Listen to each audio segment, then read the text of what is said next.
ಅಂಬಾನಿ ನ್ಯೂಸ್ಗೆ ಸ್ವಾಗತ. ಪ್ರತಿದಿನ ನ್ಯೂಸ್ ಅಪ್ಡೇಟ್ಗಾಗಿ ಸಬ್ಸ್ಕ್ರೈಬ್ ಮಾಡಿ. ವೀಕ್ಷಕರಿಗೆ ನಮಸ್ಕಾರ. ಬೆಂಗಳೂರಿನಲ್ಲಿ ಕಟ್ಟಡ ಕಾಮಗಾರಿಗಳ ಅಬ್ಬರ ಮಿತಿ ಮೀರ್ತಿದೆ. ಅದರಲ್ಲೂ ಕೆಆರ್ ಪುರಂ ಸಮೀಪದ ಬಂಡಾಪುರದಲ್ಲಿ ಈ ಕಾಮಗಾರಿಯ ಭರಾಟೆಗೆ ನಿವಾಸಿಗಳ ಬದುಕು ಸಂಪೂರ್ಣ ಅಸ್ತವ್ಯಸ್ತಗೊಂಡಿದೆ. ಬೆಂಗಳೂರು ಪೂರ್ವ ತಾಲೂಕಿನ ಕೆಆರ್ ಪುರಂ ಸಮೀಪದ ಆವಲಹಳ್ಳಿ ವ್ಯಾಪ್ತಿಯ ದೊಡ್ಡಬನಹಳ್ಳಿ ಗ್ರಾಮ ಪಂಚಾಯಿತಿಯ ಬಂಡಾಪುರ ಪಂಚಮುಖಿ ಲೇಔಟ್ನಲ್ಲಿ ಈಗ ಸಾರ್ವಜನಿಕರ ಆಕ್ರೋಶ ಮುಗಿಲು ಮುಟ್ಟಿದೆ. ಬೃಹತ್ ಕಟ್ಟಡ ನಿರ್ಮಾಣದ ಹೆಸರಿನಲ್ಲಿ ಹಗಲು ರಾತ್ರಿ ಅನ್ನದೆ ನಡೀತಿರೋ ಕಾಮಗಾರಿಯಿಂದ ನೂರಾರು ಕುಟುಂಬಗಳು ತೀವ್ರ ಸಂಕಷ್ಟ ಎದುರಿಸುತ್ತಿವೆ. ಧೂಳು, ಸ್ಫೋಟ ಮತ್ತು ನಿದ್ದೆಗೆಡಿಸಿದ ಗದ್ದಲ. ದೊಡ್ಡ ಕಲ್ಲು ಬಂಡೆಗಳನ್ನು ತೆರವುಗೊಳಿಸಲು ರಾತ್ರಿ ಹಗಲು ಎನ್ನದೆ ಜೆಸಿಬಿ ಯಂತ್ರಗಳನ್ನು ಬಳಸಲಾಗುತ್ತಿದೆ.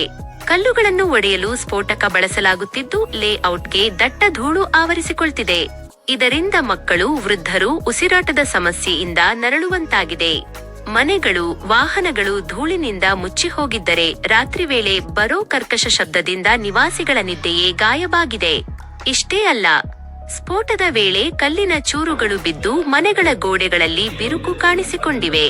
ಈ ಬಗ್ಗೆ ಅಧಿಕಾರಿಗಳಿಗೆ ಎಷ್ಟು ಬಾರಿ ದೂರು ನೀಡಿದರೂ ಯಾವುದೇ ಪ್ರಯೋಜನವಾಗಿಲ್ಲ ಅನ್ನೋದು ನಿವಾಸಿಗಳ ಅಳಲು. ರಂಗಪ್ರವೇಶ ಮಾಡಿದ ಮಾನವ ಹಕ್ಕುಗಳ ಸಮಿತಿ. ಸಮಸ್ಯೆ ತೀವ್ರಗೊಳ್ಳುತ್ತಿದ್ದಂತೆ ಸ್ಥಳೀಯರು ಕರ್ನಾಟಕ ರಾಜ್ಯ ಮಾನವ ಹಕ್ಕುಗಳ ಸಮಿತಿಗೆ ದೂರು ನೀಡಿದ್ದರು. ದೂರು ಸ್ವೀಕರಿಸಿದ ಸಮಿತಿಯ ರಾಜ್ಯಾಧ್ಯಕ್ಷ ಸಿಎಂ ಬೈರೇಗೌಡ ಅವರು ಸ್ವತಃ ಸ್ಥಳಕ್ಕೆ ಭೇಟಿ ನೀಡಿ ಪರಿಶೀಲನೆ ನಡೆಸಿದ್ದಾರೆ. ತಕ್ಷಣವೇ ಅಧಿಕಾರಿಗಳೊಂದಿಗೆ ಮಾತನಾಡಿ ಸಾರ್ವಜನಿಕರ ಸಮಸ್ಯೆಗೆ ತುರ್ತು ಪರಿಹಾರ ಕಲ್ಪಿಸುವಂತೆ ಸೂಚನೆ ನೀಡಿದ್ದಾರೆ. ಹೊರ ರಾಜ್ಯ ಕಾರ್ಮಿಕರ ಪುಂಡಾಟ, ಮಹಿಳೆಯರ ರಕ್ಷಣೆಗೆ ಆಗ್ರಹ. ಮತ್ತೊಂದೆಡೆ ಕಾಮಗಾರಿಯಲ್ಲಿ ತೊಡಗಿರುವ ಹೊರ ರಾಜ್ಯದ ಕೆಲ ಕಾರ್ಮಿಕರು ರಾತ್ರಿ ವೇಳೆ ಮದ್ಯಪಾನ ಮಾಡಿ ಖಾಲಿ ಬಾಟಲಿಗಳನ್ನು ಮನೆಗಳತ್ತ ಎಸೆಯುವುದು ಹಾಗೂ ಮಹಿಳೆಯರಿಗೆ ಮುಜುಗರ ಉಂಟು ಮಾಡುವಂತೆ ವರ್ತಿಸುತ್ತಿದ್ದಾರೆ ಎಂಬ ಗಂಭೀರ ಆರೋಪ ಕೇಳಿಬಂದಿದೆ. ಇದರಿಂದ ಮಹಿಳೆಯರು ಮತ್ತು ಮಕ್ಕಳು ಮನೆಯಿಂದ ಹೊರಬರಲು ಭಯಪಡುವಂತಾಗಿದೆ. ಈ ವಿಚಾರವನ್ನು ಗಂಭೀರವಾಗಿ ಪರಿಗಣಿಸಿದ ಸಿಎಂ ಬೈರೇಗೌಡ ಅವರು ಆವಲಹಳ್ಳಿ ಪೊಲೀಸ್ ಠಾಣೆಗೆ ಭೇಟಿ ನೀಡಿ ದೂರು ಸಲ್ಲಿಸಿದ್ದು ಕಠಿಣ ಕ್ರಮಕ್ಕೆ ಒತ್ತಾಯಿಸಿದ್ದಾರೆ. ಪೊಲೀಸರು ಕೂಡಲೇ ಸೂಕ್ತ ಕ್ರಮ ಕೈಗೊಳ್ಳುವುದಾಗಿ ಭರವಸೆ ನೀಡಿದ್ದಾರೆ. ಶಿಡ್ಲಘಟ್ಟ ವರದಿ ಮಾನಸ್ ಸಬ್ಸ್ಕ್ರೈಬ್ ಮಾಡಿ, ಸಪೋರ್ಟ್ ಮಾಡಿ. ಅಂಬಾನಿ ನ್ಯೂಸ್ ಟಿವಿ ನಿರಂತರ ಸುದ್ದಿಗಾಗಿ ನೋಡ್ತಾ ಇರಿ.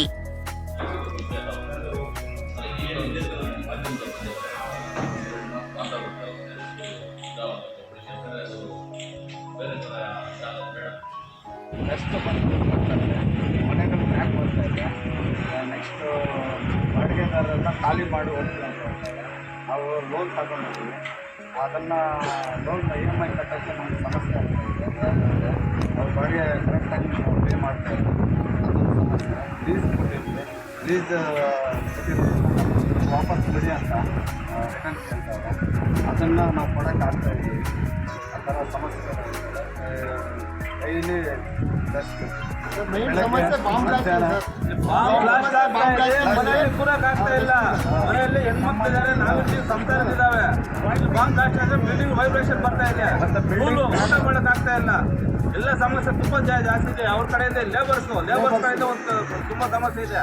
ಅವರು 150-200 ಜನ ತಂದ್ಬಿಟ್ಟವ್ರೆ. ಇಲ್ಲಿ ಯಾರು ಹೊರಗಡೆ ಹೋಗಕ್ಕಾಗ್ತಾ ಇಲ್ಲ. ಹೆಣ್ಮಕ್ಳು 200 ಜನ ಬಿಚ್ಕೊಂಡು ತಿರ್ತಾರೆ. ಅವರು ಗಾಂಜಾ ಹೊಡಿತಾರೆ, ಎಣ್ಣೆ ಹೊಡಿತಾರೆ ಅಂತ ಅವ್ರು ತಂದು ನಮ್ಮ ಪಕ್ಕದಲ್ಲಿ ಮಾಡ್ಬಿಟ್ರೆ ಹೆಂಗೆ? ಅವ್ರಿಗೆ ಸಂಸಾರ ಇಲ್ಲ, ಅವ್ರ ಹೆಂಡತಿ ಮಕ್ಕಳಿಗೆ ಅವ್ರಿಗೆ ಅವ್ರು ನಮ್ದಿಂದ ಎಲ್ಲ ಕೂತಿರ್ತಾರೆ.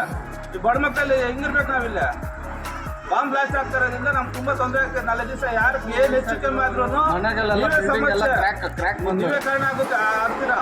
ಬಿಲ್ಡಿಂಗ್ ಎಲ್ಲ ಕ್ರಾಕ್ ಬರ್ತಾ ಇದೆ. ಇಲ್ಲಿ ಎಲ್ಲರಿಗೂ ಪೊಲೀಸ್ ಅವ್ರು ಕಂಪ್ಲೇಂಟ್ ಕೊಟ್ಟಿದ್ದೀವಿ, ಅವ್ರು ಆಕ್ಷನ್ ತಗೊಂತ ಇಲ್ಲ. ಪಂಚಾಯತ್ ಅವ್ರು ಹೇಳಿದ್ದೀವಿ, ಅವರು ಆಕ್ಷನ್ ತಗೊಂತ ಇಲ್ಲ. ನಾವ್ ಯಾರನ್ನು ಕೇಳಬೇಕು? ನಾವೇನು ಭಾರತ ದೇಶದಲ್ಲೇ ಇದೀವ, ಇಲ್ಲಾಂದ್ರೆ ಪಾಕಿಸ್ತಾನದಲ್ಲಿ ಇದೀವ? ನಮ್ಗೋಸ್ಕರ ಯಾರು ಇಲ್ವಾ? ವಯಸ್ಸಾಗಿರೋರು ನಮ್ಮ ಅಪ್ಪ ಎಲ್ಲರೂ ಹಾರ್ಟ್ ಪೇಷಂಟ್ ಇದ್ದಾರೆ. ವಯಸ್ಸು 80 ವರ್ಷ ನಮ್ಮಮ್ಮ ಅವ್ರದ್ದು. ದಯವಿಟ್ಟು ಹೇಳ್ತಾ ಇದ್ದೀವಿ, ಯಾರು ನಮ್ಗೆ ಬಂದು ಸಹಾಯ ಮಾಡ್ರಿ. ನಮ್ಗೆ ಯಾರು ಸಹಾಯ ಮಾಡ್ತಾ ಇಲ್ಲ. ನಮ್ಮ ಕಡೆ ಯಾರು ಬಂದು ಮಾಡ್ತಾ ಇಲ್ಲ. ಪೊಲೀಸ್ ಹೇಳ್ತಾ ಇದ್ದೀವಿ, ಅವ್ರಿಗೂ ಅಷ್ಟೇ. ದಯವಿಟ್ಟು ಕೈ ಮುಗಿತಾ ಇದ್ದೀವಿ ಪೊಲೀಸ್ ಅವ್ರಿಗೆ. ಬಂದು ಸಮಸ್ಯೆ ನೋಡ್ರಿ ಫಸ್ಟ್. ಇದು ಮಾಡಕ್ ಬಂದಿದ್ದೀನಿ. ಯಾವ ವಿಚಾರವಾಗಿ? ಏನು ಇದನ್ನ ಸುಮಾರು ಒಂದು ವೀಕ್ ಅಷ್ಟೇ ನಮಗೆ ಈಗಾಗಲೇ ಸಾರ್ವಜನಿಕರಿಂದ ಒಂದು ದೂರು ಬರುತ್ತೆ. ಹಂಗಾಗಿ ಹಾಗಾಗಿ ನಮಗೆ ದೂರ ಬಂದಿದ್ದ ಕೂಡಲೇ ನಾವು ಇಲ್ಲಿ ಏನಾಗಿದೆ ಅಂತ ಈಗಾಗಲೇ ಬಂದು ಪರಿಶೀಲನೆ ಮಾಡಿದಾಗ ಇಲ್ಲಿ ಏನು ತತ್ವ ಬಿಲ್ಡರ್ ಇಲ್ಲಿ ಅವ್ರದೇ ಆದಂಥ ಒಂದು ದಬ್ಬಾಳಿಕೆ ಅಥವಾ ದೌರ್ಜನ್ಯ ರೀತಿಯಲ್ಲಿ ಇಲ್ಲಿ ಕೆಲಸ ಮಾಡ್ತಾ ಇದ್ದಾರಂತ ಇದು ಕಂಡು ಬಂದಿದೆ. ನಾವಿಲ್ಲಿ ಬಂದಲ್ಲಿ ಪರಿಶೀಲನೆ ಮಾಡಿದಾಗ ಏನಲ್ಲಿ ಕೆಲಸ ಮಾಡ್ತಕ್ಕಂಥ ಲೇಬರ್ ಅವ್ರು ನೋಡ್ರೆ ಹೊರ ರಾಜ್ಯದಿಂದ ಬಂದು ಇಲ್ಲಿ ನೆಲೆ ಊರಿ ಅವ್ರ ಕಡೆಯಿಂದ ಇಲ್ಲಿ ವರ್ಕರ್ಸು ಕೆಲಸ ಮಾಡ್ತಕ್ಕಂಥವ್ರು. ಏನು ಆ ಬಿಲ್ಡಿಂಗಲ್ಲಿರ್ತಕ್ಕಂಥ ಏನು ಲೇಬರ್ಸ್ ಏನಿದ್ದಾರೋ ಅಲ್ಲಿರ್ತಕ್ಕಂಥ ಏನು ಕುಟುಂಬಗಳು ಹೆಣ್ಮಕ್ಳು ಸಾಕಷ್ಟು ಜನ ಇದ್ದಾರೆ. ಅಸಭ್ಯವಾಗಿ ಅಶ್ಲೀಲವಾಗಿ ಅವರು ಅಲ್ಲಿ ವರ್ತನೆ ಮಾಡೋಂಥದ್ದು ಕಂಡು ಬಂದಿದೆ. ಆ ಹೆಣ್ಮಕ್ಳು ದೂರ ಹೇಳ್ತಾ ಇದ್ದಾರೆ. ಅಷ್ಟೇ ಅಲ್ಲದೆ ಏನು ಮದ್ಯಪಾನ ಮಾಡಿರ್ತಕ್ಕಂಥ ಬಾಟ್ಲಿಗೆ ಸಹ ಏನು ಇಲ್ಲಿ ಮದ್ಯಪಾನ ಮಾಡಿದ ಬಾಟ್ಲಿಗೆ ಸಹ ಎತ್ತಿ ಎಷ್ಟು ಆ ಕಡೆಲ್ಲ ಒಂದು ಏನು ಘಟನೆ ಸಹ ಮಾಡಿ ಅಲ್ಲಿ ಅವರೇ ಘಟನೆ ಮಾಡ್ಕೊಳ್ಳೋದು, ಅವರೇ ಚುಚ್ಕೊಳ್ಳೋಂಥದ್ದು, ಅಪಾರವಾದಂಥ ನೈಟಲ್ಲಿ ಕರ್ಕಶವಾದಂಥ ಶಬ್ದಗಳನ್ನು ಬರ್ತಾ ಇದೆ. ಹಾಗಾಗಿ ಸಂಬಂಧಪಟ್ಟಂಥ ಈಗಾಗಲೇ ನಾವು ಏನು ಪೊಲೀಸ್ ಸ್ಟೇಷನ್ಗೆ ಸಹ ಹೋಗಿ ಈಗಾಗಲೇ ಎಲ್ಲ ಸಹ ಇನ್ಫಾರ್ಮೇಷನ್ ಕೊಟ್ಟಿದ್ದೀವಿ. ಅವರು ಸಹ ಒಂದು ದೂರು ಕೊಡಿ, ಇಮಿಡಿಯೇಟ್ ಆಕ್ಷನ್ ತಗೊಂತೀವಿ ಸಹ ಅವರು ಕೇಳಿದ್ದಾರೆ. ಅತಿ ಹೆಚ್ಚಿನ ಏನು ವಾಯು ಮಾಲಿನ್ಯ ಆಗ್ತಾ ಇರುವಂಥ ಇಲ್ಲಿ ಸಾಕಷ್ಟು ಜನ ಏನು ಹುಡುಗರು ಸಹ ಇದ್ದಾರೆ, ವಯಸ್ಸಾಗಿರುವಂಥವ್ರು ಇದ್ದಾರೆ. ಅವ್ರಿಗೂ ಸಹ ಉಸಿರಾಟದ ತೊಂದರೆ ಸಹ ಇಲ್ಲೇ ಆಗ್ತಾ ಇದೆ. ಅಷ್ಟೇ ಅಲ್ಲ, ಸಿಕ್ಕಾಪಟ್ಟೆ ಕರ್ಕಶ ಸುತ್ತಾಗ್ತಾರೋದ್ರಿಂದ ರಾತ್ರಿ ಸಮಯ ಸಿಕ್ಕಾಪಟ್ಟೆ ಇದಾಗ್ತಾರೋದ್ರಿಂದ ನಿದ್ದೆ ಮಾಡೋಕ್ಕೆ ಕೂಡ ಆಗ್ತಾ ಇಲ್ಲ. ಬ್ಲಾಸ್ಟಿಂಗ್ ಸಹ ಮಾಡ್ತಾರೆ. ಸಾಕಷ್ಟು ಅಲಿಗೇಷನ್ ಇದೆ. ಹಂಗಾಗಿ ಸಂಬಂಧಪಟ್ಟಂಥ ಅಧಿಕಾರಿಗಳಿಗೆ ಗಮನ ನಾವು ತರಂಥ ಕೆಲಸ ಈಗಾಗಲೇ ನಾವು ಮಾಡಿದ್ವಿ. ಸ್ಟೇಷನ್ ಇಮಿಡಿಯೇಟ್ ನಾವು ಆಕ್ಷನ್ ತಗೊಂತೀವಿ ಒಂದು ಸಹ ಅವರು ಭರವಸೆ ಕೊಟ್ಟಿದ್ದಾರೆ. ಹಾಗಾಗಿ ನಮ್ಮ ದೊಡ್ಡಬಳ್ಳಾಪುರ ಪಂಚಾಯತಿಗೆ ಬಂದಾಗ ನಮ್ಮ PDO ಅವರಿದ್ದರು, ಅವರು ಸಹ ಈಗ ಒಂದು ಮನವಿ ಕೊಟ್ಟಿದ್ವಿ. ಅವರು ಸಹ ಈ ಕೂಡಲೇ ನಾವು ಆಕ್ಷನ್ ತಗೊಂತೀವಿ ಅಂತ ಹೇಳಿದರೆ, ದಯವಿಟ್ಟು ಅಧಿಕಾರಿಗೆ ನಮಗೊಂದು ಮನವಿ, ಸಾರ್ವಜನಿಕರಿಗೆ ಇಲ್ಲಿ ತೊಂದರೆ ಆಗ್ತಾ ಇದೆ. ದಯವಿಟ್ಟು ಅವರಿಗೆ ನೀವು ಏನು ರಕ್ಷಣೆ ಕೊಡೋಂಥದ್ದು ಎಲ್ಲರ ಕರ್ತವ್ಯ ಸಹ ಆಗಿರ್ತಾರೆ.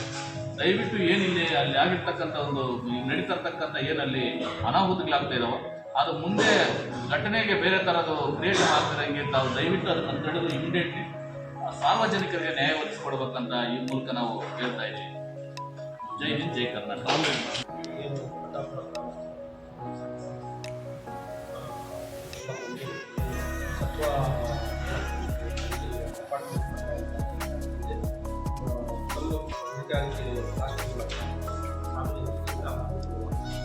ಈ ಬಗ್ಗೆ ಇಮಿಡಿಯೇಟಾಗಿ ಸಂಬಂಧಪಟ್ಟ ಅಧಿಕಾರಿಗೆ ನಾವು ಈಗಲೇ ಇಮಿಡಿಯೇಟಾಗಿ ಸಂಬಂಧಪಟ್ಟ ಇಲಾಖೆ ಸಂಬಂಧಪಟ್ಟ ಮಾನ್ಯ ತಹಸೀಲ್ದಾರ್ ನಮ್ಮ ಇಮಿಡಿಯೇಟಾಗಿ